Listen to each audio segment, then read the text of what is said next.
Matt Dodge still comics. Marvel news of the week. It's been a bit because there hasn't been a ton of news. Um, Not a ton. Thunderbolts coming out. There wasn't really. It didn't seem like Marvel or DC wanted to release really any news. But we have a Maybe bit they're here. working like they Um, should. you are trying to see Thunderbolts this weekend. I'm gonna try to go tonight. So Yeah, I think I'm going tomorrow to the drive-in. Haven't been to the drive-in in a number of years, and hmm it's guaranteed no one will talk during the movie in the car. Um, because my yes. wife and I are respectful of each other's silence. Oh, that's very nice of Yeah, you. so they've been doing promotion for Thunderbolts, and the director says he wanted Swamp Thing. Sorry, Swamp Thing, Man Thing, Yeah, Man Thing to that's be good. in it, but someone else snagged him. There's some disappointment when the characters that would make up the team in Marvel Studios Thunderbolts asterisks were announced. Many felt that there simply wasn't enough variety, but if director Jake Schreier had got his way early on, the roster would have looked a lot different thanks to the addition of certain Marvel Comics monster. While speaking to SFX magazine, Schreier revealed that he really wanted Man Thing, who made his MCU debut in 2022's Werewolf by Night special presentation, part of the team. Quote, I think there was a point during pitching when I really wanted Man Thing to be on the team, but it all worked out for the best. The filmmaker went on to explain how the anti-heroes that make up the final team were chosen. Quote, it was about looking through the MCU, not just finding bad guys who could be good characters that exist more on that morally gray plane or who were potentially destined for something else, but then something went awry, or maybe they just misunderstood. Someone like John Walker, where he was literally Captain America, maybe there's something that is worth caring about. I think all of them have kind of lost touch with that idea at first, though, through sheer necessity, because of the situation that they're thrown into together, but then later more out of inspiration. As a group, they could become something bigger than each of themselves could be on their own. Yeah, we haven't seen Man Thing since Werewolf by Night. hmm So it might be a little weird that they said no to Thunderbolts unless hmm they have a plan for Midnight Suns and don't want to mess that up. Um, Well, yeah, they said someone he was snagged great him. in Werewolf by Night. So I would have liked to have seen Werewolf by Night as well. Need to see him back again. Um, really hope the Midnight Suns thing happens. I think they're gonna probably try to save him for that because I can't see them sticking either of them in anything else. I don't think so. I can't like you know what I mean. Season two of Moon Knight, probably Yeah, not. Um, really, Moon Knight season 2 is going to happen, or they wouldn't use him in Moon Knight season 2. I'm saying they wouldn't use him. Oh, Is it going to happen? I mean, I would like for it to happen. yeah, Is it going to happen? Maybe not. we'll see. I'm There hasn't sad. been any Very sad. announced Midnight Suns project. Lots of rumors. Um, Lots of rumors. Yeah. and I guess we'll see if Nick Cage shows up as Ghost Rider in Doomsday. I feel like they're Secret going to Wars. probably pull that off. They didn't announce his chair. The chair wasn't in that video. I'm assuming they have like 25 chairs they still have to go through. I wouldn't be surprised if they kind of joke on everyone and release another video of another set of chairs. Really? Well, I guess maybe That'd be really closer to the funny, date. I actually. don't know. Yeah. Okay, so Predator Badlands this is kind of comic related to Fox. Fox. Marvel owns Fox properties now, and there has long been a history of Predator and Alien comics. Um, Yes. which I saw. You were talking earlier about some complaints about Badlands. I saw some Yeah. complaints from people who were like, "Oh, now the Predators aren't mysterious," and they haven't been mysterious in comics for a very long time. Lots of stories been told about Predators and aliens Right. in comics. They just don't pay attention or don't read it. Um, So the Predator Badlands trailer came out from director Dan Trachtenberg, who also helmed Prey. The filmmaker confirms that Badlands will at least partially take place on the Predator's home planet of Yaoya Prime. I don't know how you say that. As we follow We've Runt. seen it once, but we've never been there, right? Like there's never been a story there, but I think in one AVP they I don't showed remember it. those movies at all. just because they were so Really? bad. Yeah. Well, I yeah. remember a temple, I think, in one of them. Yeah, it was like there was yeah, the first one, but I remember specifically they were like, "Oh yeah, we are going to show the home world," and then like it was like a 30-second clip Oh, of them showing it, but I think that's all we've gotten in the movies ever. yeah.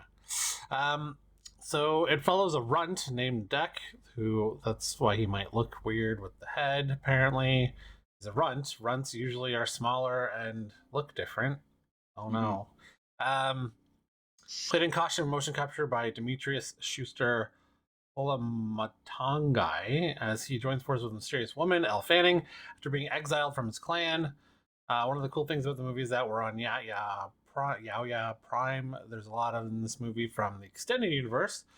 We insanely decided to treat the language proper like Elvish for Lord of the Rings or Dothraki for Game of Thrones, except for those, there's Mm. more precedent. As for Fanning's character, Thea, the trailer seemed to make it pretty clear that she was no ordinary human, and we now have confirmation that she is indeed a Wayland Yutani synth. Oh, I didn't read that. Interesting. Yeah, the eyes, they had the I know that. logo. Yeah, I saw in the trailer her eyes did something, but I didn't. I didn't make the connection that she would be a synth. Yeah. Yeah. As inspired as I am by the movies, I'm very inspired by video games like Shadow of the Colossus, where you have a protagonist paired with someone else, provides color and connection. There's a thing with a horse in the Shadow of Colossus that's devastating when you play the game. And so Predator Badlands was a little bit inspired by that in terms of wanting to see the Predator with someone else. This Mm. character, who's opposite with him, he's very iconic. I not iconic. He's very iconic. His that might be a spelling I can't read it. I mistake. can't see. Probably. Oh, oh, that's his line. Okay. Anyways, he uses very few words.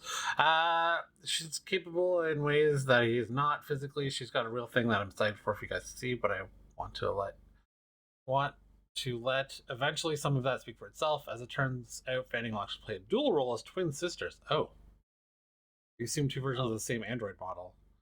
Interesting.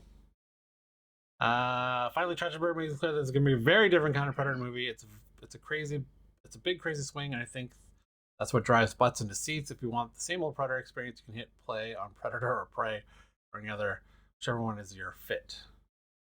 Yeah, I mean, Prey That's was a good. smart. He's Yep, made good movies Prey was good.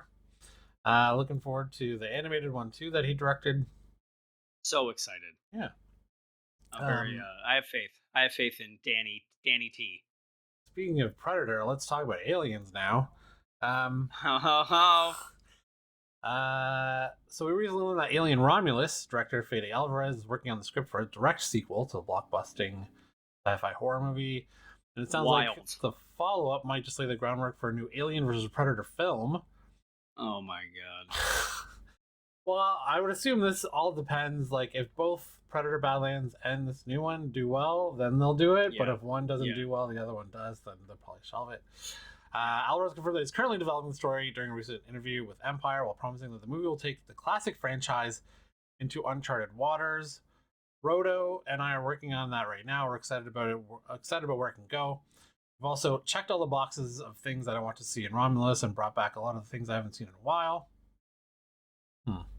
Wherever we go, we can go into uncharted waters. So if Predator Badlands is relying on extended universe, which includes comics, I wonder if Fede Alvarez is also going to rely on some expanded extended universe stuff from comic books, because there's a lot of alien stuff too out there. Mm-hmm.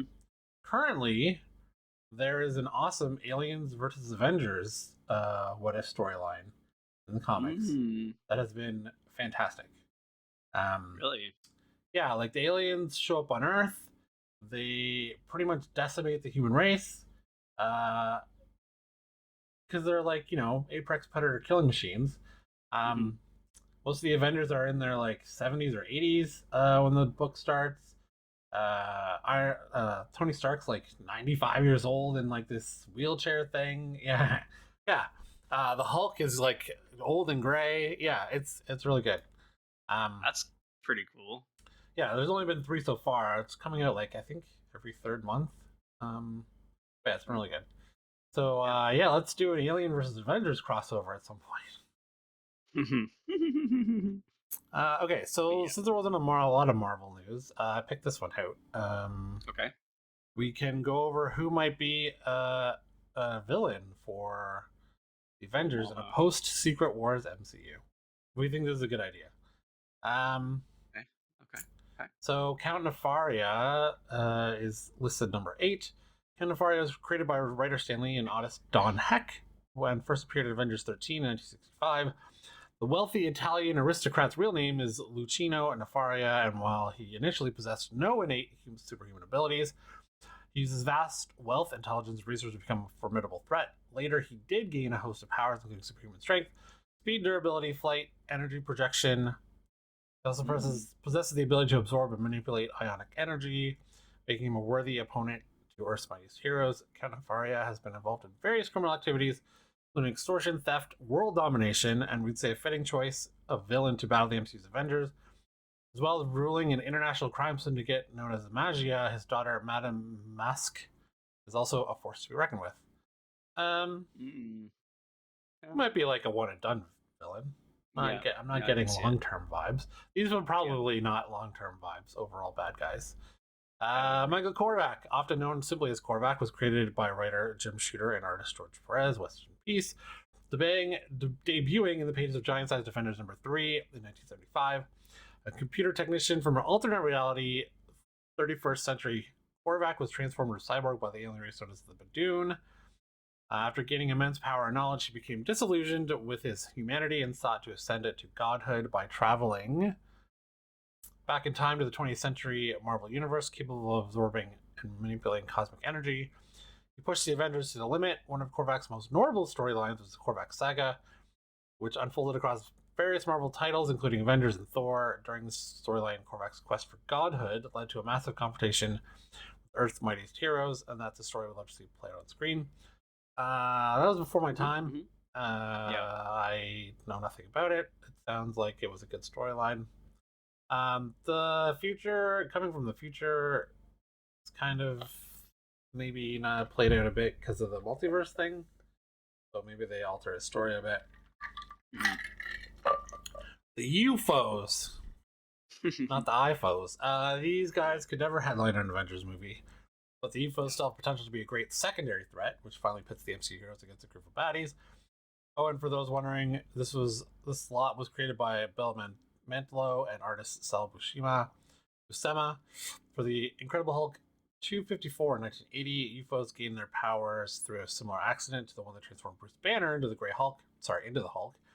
They were originally members of the U.S. Air Force. However, stationed at a missile base in New Mexico, they attempted to sabotage gamma tests for personal gain. Oh, that's a good idea. Well, let's just radiate ourselves and see what happens. The plan failed, and they are transformed into Vector, Vapor, Ironclad, and X-Ray. While they're not exactly good at what they do, a movie opening with the UFOs taking a beating would be a fun way to establish the next iteration of this team. Okay. They might be alright for fodder. Grey Gargoyle, another villain perhaps best saved for a secondary threat. Grey Gargoyle has plenty of potential on screen. They're debuting in Journey into Mystery 107 from Stanley and Jack Kirby. Former chemist Paul Dier Duval inadvertently granted himself the ability to turn anything he touches into stone. He is, or was, in a recent couple issues of the Immortal Thor. He turned Thor into stone. And they blow up the stone then? I forget. Anyways, Thor came back. He's a god. But he did turn Thor into stone. We'd love to see a villain like this pitted against the likes of Thor and the Hulk, especially as they turn the tables on the Avengers by disabling some of their biggest heavy hitters. He also has an issue with the Masters of Evil. I feel like there's a thing to his power where it only lasts for like an hour or something. I don't know. Morgan Le Fay,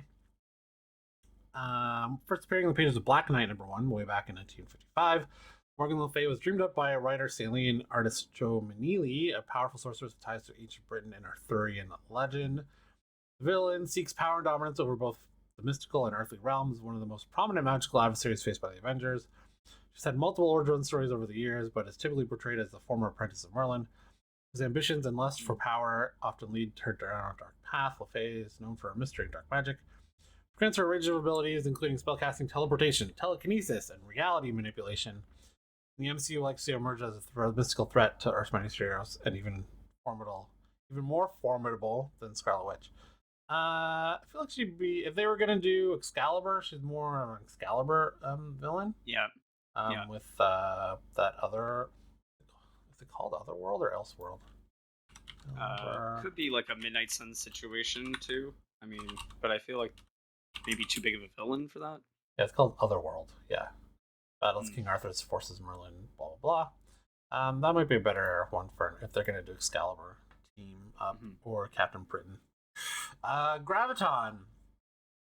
First brought to life on the page by writer Jim Shooter and artist Sal Buscema.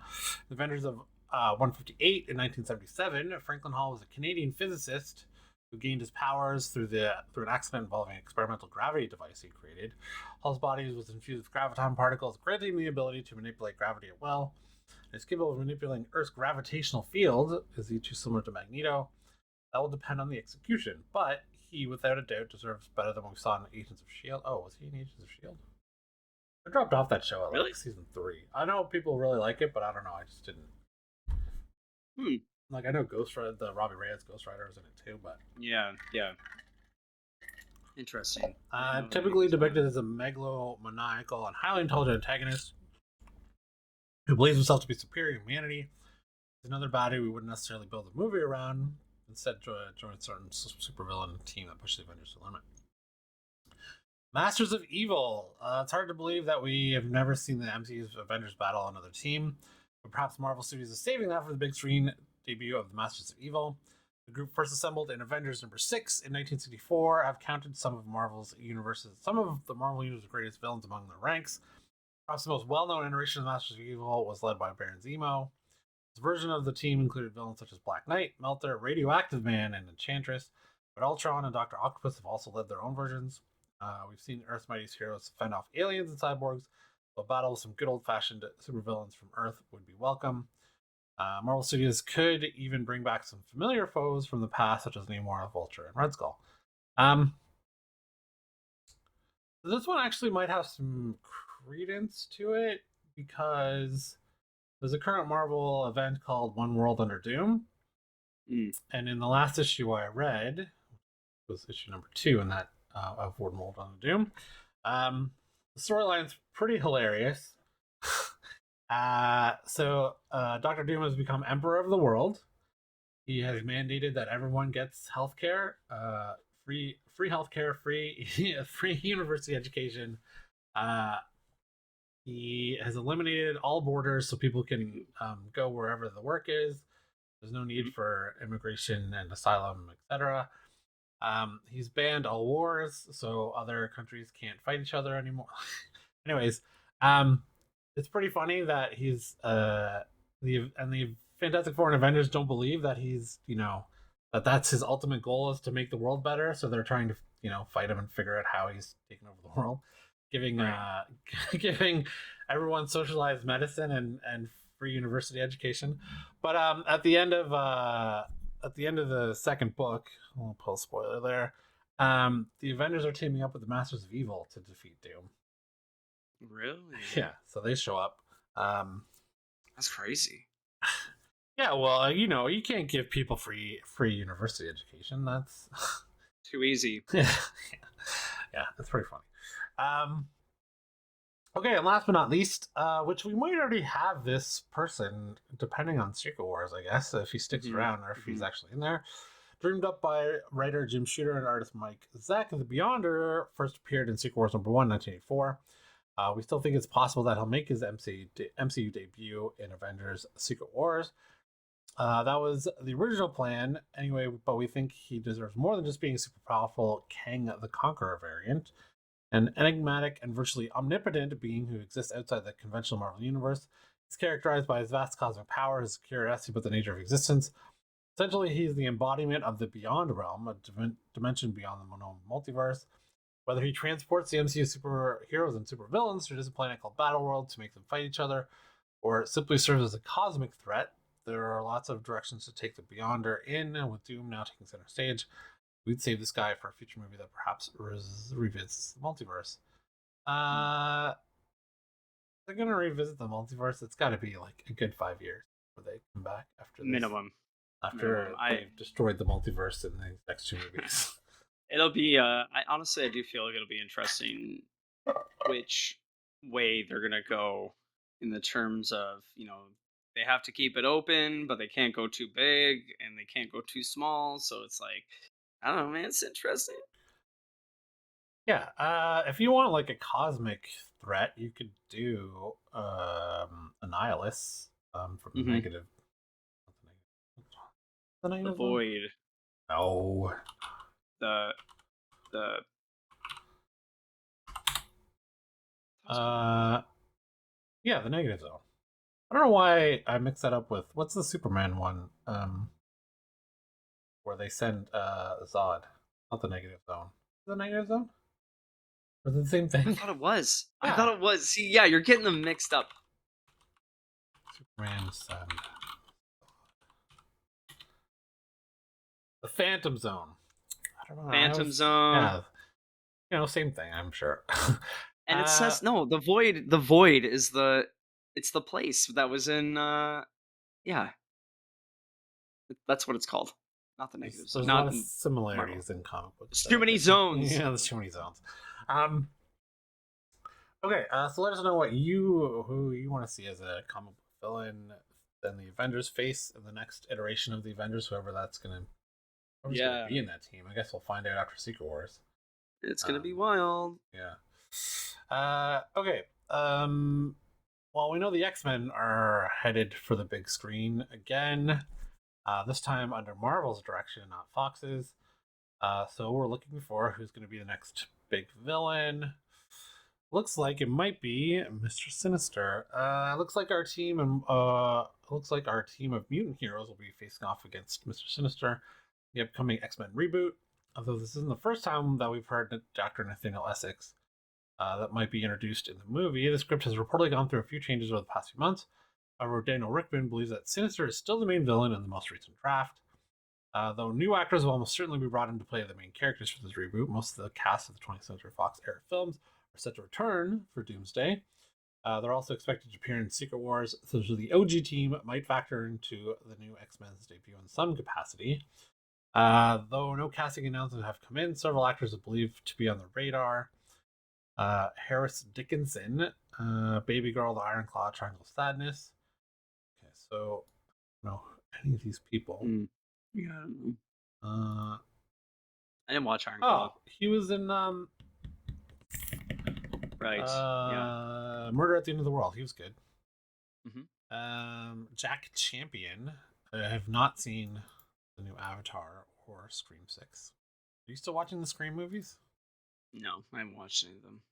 Mm, I kind of kid kind of looks familiar. I don't know. He was in a new movie called Freaky Tales. Oh, I want to watch that. Oh I yeah. want to watch that. Yeah. The Bears, Ao Adabriri, and Jurassic World yet to go on to Y as in line to play Storm. Hunter Schafer as Mystique. Julia Butters is said to talks to play Pride. Margaret Qualley is on the studio for Rogue. Oh, that's interesting. That's an I don't interesting think I'd heard that name choice. before. Yeah. Earlier this year, reported on a slightly more out there rumor that Denzel Washington might be set to play Magneto. Although, now that he's confirmed he's in Black Panther 3, I'm sure he's not playing Magneto. Yeah, I don't think so. Yeah. Yeah, I'm happy to see Sinister as the next big bad in the X-Men universe. You definitely Very, very excited. um fight with Jean Grey and Cyclops, and then there's a way to bring Cable into that. Oh yeah. Josh Brolin back as Cable. Yeah. Um, Lots of possibilities for sure. yeah, Bishop. Um, I think John Uh, Boyega as Bishop Savage would be Land. so good. Yeah, It'd be so good. yeah, and then We'll like see at what some point you happens. got to do Apocalypse. You have to do Apocalypse, right? Hmm. You have to. Yeah, yeah. And it's been. I mean, I think by the time that starts, plus another 5 years, Like you're well over a decade since what was it? Oh Oh, yeah, Age of Apocalypse. the Oscar Isaac's Apocalypse. Yeah. Um, and then in like 8 years, when you want to reboot the X-Men MCU, or 10 years, you do Age of Apocalypse, and that's how you get the real apocalypse. That'll be so good. There you go. Listen Okay. up, studio execs. Marvel students Kevin Feige announces when Doomsday begins shooting, which is now. Now, It's been shooting for crazy. 4 days. Um, Fucking wild. Doomsday has already begun shooting in the UK, but we'd been led to believe that Doomsday had already begun shooting in the UK, but during the global press conference for Thunderbolts, Feige confirmed that cameras officially start rolling it tomorrow, Monday. Let's see, on the 27th. The Russo brothers have said they've planned for potential set photo leaks, so we don't know how much we'll ultimately see. Feige previously confirmed that more actors will be added to the Doomsday cast after last month. Oh, really? Well, I'd hope so. Like, why did you give away all the actors going to be in it? Those shares announced. It was in production. It could be a first look at Doctor Doom or something along those lines. Be released tomorrow. No, I really don't think we're gonna see any photo leaks from Doomsday from the filming. No. Like, yeah, security is gonna be super tight. They won't want any leaks or any like surprises ruined. Um, and you know what? If I recall, there really hasn't been a lot of leaks since Thor: Love and Thunder. There were some set leaks photos, but I don't remember after that there being a lot of photos coming out. I mean, I feel like we saw a lot of leaks on Superman and stuff like that. Like, if we're talking recent movies. Oh, I just meant Marvel movies. No. But I was gonna get to that. At least for Marvel, it's a lot less. But I still feel like we end up seeing, just people like in loose costumes walking around, from trailer to trailer. Because depending on where they're shooting, I feel like Marvel doesn't tend to shoot a lot with costumes, like with large crowds around, if you Oh, get what I'm saying. yeah, So like yeah. in the middle of like a city core or anything like that, like Shang-Chi, that was downtown, but no one had any costumes on. You know what I mean? Like it was just Yeah. plain clothes. So Maybe the stuff like last time that that where happened was Doctor Strange. I feel like it was Doctor Strange. So His yeah, costume when he was in I'm just not sure. Yeah, I'm just not sure. Um, there'll be a lot of instances where that'll happen. Well, good. I don't want to see anything. Don't. Because we already there was already leaks of showing the sets, right, where there For was Doomsday? it looked like a for Doomsday there was Oh yeah. I like didn't large look at it. explosions in the ground or whatever, and they assume that it's like the Xavier Manor or whatever, is that what it's called? Oh yeah. Yeah. It's cool. Yeah. Ski. I personally, Yeah. like, if we're really talking time frame here, Mhm. okay, like, again, I'm a little worried how fast this is all, Coming like, together. yes. And one of the things You're that, saying like, you don't trust the Russos? now that I'm thinking of it out loud, Yeah. and I don't, I don't. How dare you, sir? Is I'm Go fuck almost yourself. wow. Um oh, I guess we should also clarify. I don't know shit about fuck. So um I think that in order to have gravitas, like dire, like straits in this film, in this Yeah. upcoming film, I think they're gonna kill off Patrick Stewart and Well, Ian they've already McKellen. done that once. Yeah, but I think this time This time it'll stick. it's like we're gonna see like their essence from every universe get erased from fucking like Well, I existence or mean something. that script that leaked to the Kang Dynasty, they kill the X-Men right away. Yeah, so I mean, again, there's yeah, you know what I mean, difference between killing, the X-Men in a universe versus like killing them. I think Well, they're not gonna be this is what dead because there'll be a new version. right, new version, but I Yeah. think this is what's gonna take place. Like I think they're gonna finally put to bed Patrick Stewart and Ian McKellen. Like done. Well, sure. Like it's They're in their 80s. They yeah. got to retire at some point. Okay, finally, This is wild, by the way. This is This is wild. So surprised. So I guess we were supposed to get a Hawkeye season 2, but Jeremy Renner turned it down. And for a good reason. Yeah. Get out of here. Yeah. Right. Okay. Jeremy Renner speaking up to who is speaking to? High Performance. Renner, who plays Clint Barton, says he was offered half of his salary from the first season of Disney Plus. They asked me to do season 2. They offered me half the money. I'm like, well, it's going to take me twice the amount of work for half the amount of money, and 8 months of my time essentially to do it for half the amount. Renner went on to suggest that the proposed lower salary was a result of his near fatal 2023 snowmobile accident. I'm like, I'm sorry, why? Did you think I'm only half the Jeremy because I got ran over? Maybe that's why you want to pay me half of what I made on the first season. Renner was hospitalized for blunt chest trauma and orthopedic injuries on January 1st, 2023, after a snowcat, a large snowplow that weighs at least 14,000 pounds, ran him over.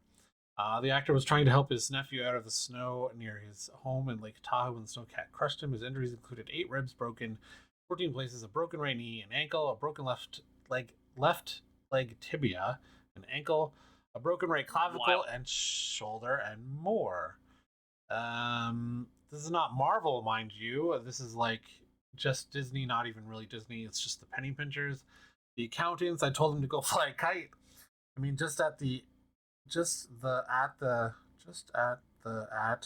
insult offer. So we didn't see eye to eye on it. Renner continued adding that he's not ruling out a return to Hawkeye in the future. Sadly, I still love the character. I'd still love to do it, but I had to defend myself. I didn't ask for any more money, mind you. Just pay me what I made the first season, so it's all disheartening that didn't happen. But that's fine. I'm happy to let that go because my body's probably thanking me time and time again that I'm not doing it right now, but we'll see. Marvel did not immediately respond to Variety's quest for comment. First of all, this is ludicrous. It's crazy. Yeah. Like, were they just hoping that he was going to be like, yeah, I guess you're right. I almost died. I might as well get as many jobs as possible. Yeah. Now I gotta just take what I can get. It's like, what are we doing, guys? Like, you don't have to save money. Yeah. I think you're doing fine.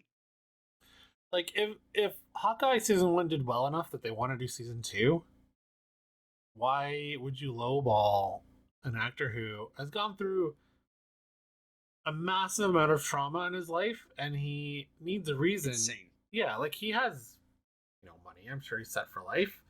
But if you're not going to even pay him what you paid him the first time, why even bother offering it to him? Like, why? I don't know. This doesn't make any sense. I feel like Kevin Feige and maybe Bob Iger didn't know about the offer. I mean, it used to be that Bob Iger was very different than Chapek in that Iger always knew to pay the actors well and treat them well for Marvel. Even if, the initial contracts were like, the initial contracts for Marvel were super low. But, Jeremy Renner's a star. He's in multiple TV shows, has been in multiple TV shows and movies. If Hawkeye season 1 did well, then why wouldn't season 2 do well? You also have Haley Steinfeld coming off a huge movie in Sinners, which she's in, which would also be, if she was in season 2 of Hawkeye, boost those ratings. Yeah, this makes no sense. I wonder if Kevin Feige didn't even know about this. I mean, it's possible, but I feel like it's kind of silly. Like, Marvel prints money most of the time. Sure, they have their, they lose money occasionally on movies, but for the most part, Marvel's a money printing machine. And to quibble over, I don't know, $1 million less or more for Jeremy Renner to do 6 or 8 episodes of a TV show, ridiculous. It's ridiculous. Yeah, it's crazy. It's crazy. It's crazy. It's absolutely crazy. Like, the last time we heard about an issue with an actor in Marvel was Scarlett Johansson and was gonna suing say over Black ScarJo. Widow. And that was the Yeah. Bob Chapek era. Yeah. We never heard Like- any of this kind of weird insults to actors when Iger was first overseeing Marvel. Yeah, I don't know. It's all very strange. It's a very strange one. Anyways, let us know. Oh, this has been a long video. Let us know who you want to see take on the Avengers post Secret Wars. And should we get a Hawkeye season 2? And should Marvel pay Renner what he deserves? If Right. you lose a limb, you paid less. It's $500,000 per limb if I'm working. Okay, thanks.